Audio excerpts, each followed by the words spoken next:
Tensions in the Western Pacific have been simmering for the past many months. The Western world led by the United States has begun to transfer more assets into the Indo-Pacific, in a bid to contain, if not restrict, the rampant rise of Chinese power in the volatile region. The Americans have continued to expand their naval presence in the Western Pacific and the China Seas. In October 2021, 2 carrier strike groups of the Nimitz-class supercarriers were deployed around the first island chain.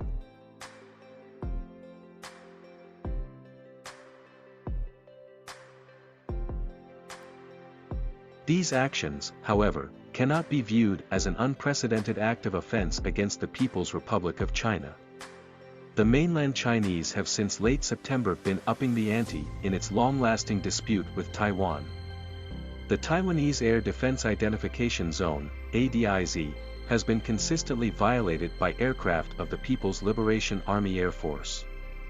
On October 4, 2021 for instance, 52 aircraft of the PLAAF were identified in the southwestern sector of the Taiwan ADIZ. This included 34.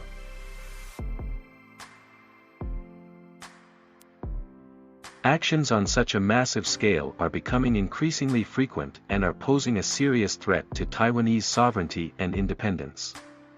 The dynamics in the region are quickly evolving into a scenario similar to that of the Cold War, with the formation of 2 distinct blocks of power.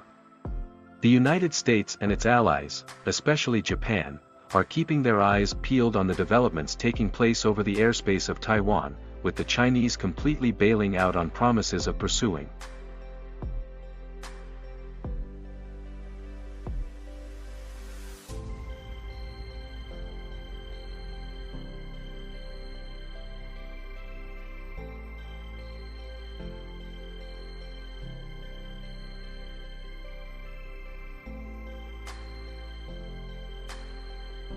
However, given the vast improvement in the gathering of bathymetric and hydrographic data by U.S. Navy hydrography vessels, it can be possible to rule out the scenario of the USS Connecticut colliding with submarine features. One must then look into other possibilities and scenarios that incurred heavy damage on board the USS Connecticut, which resulted in injuries to 11 of its sailors, the possibility of this incident being the result of a nefarious Chinese attack on an American nuclear.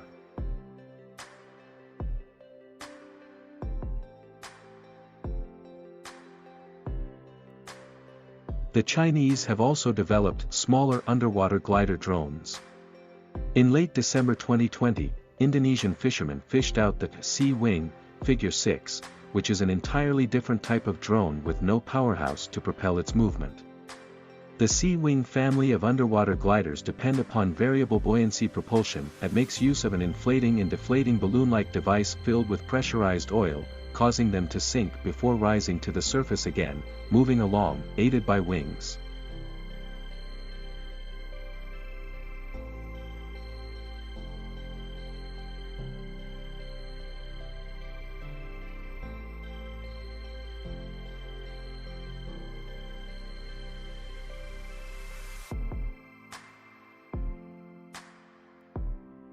The USS Connecticut, alongside other vessels of the Seawolf-class SSNs, began its life with the BQQ-5D sonar system.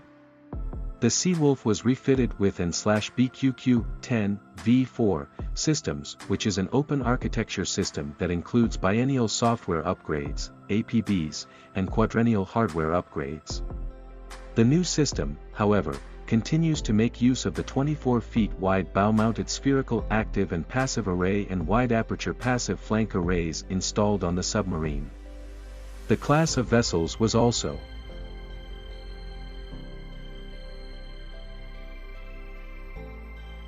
the American vessel. It could also not have been a dud torpedo fired at the American submarine, since such a non-lethal thin metal structure could barely have a major impact on the 2 inches thick HY-100 steel alloy that comprises the hull of the Seawolf. This leaves us with the scenario of a drone being used to physically ram the hull of the submarine. It is unlikely that the Chinese made use of a Sea Wing glider given its small size and nature of operations. It would be more probable that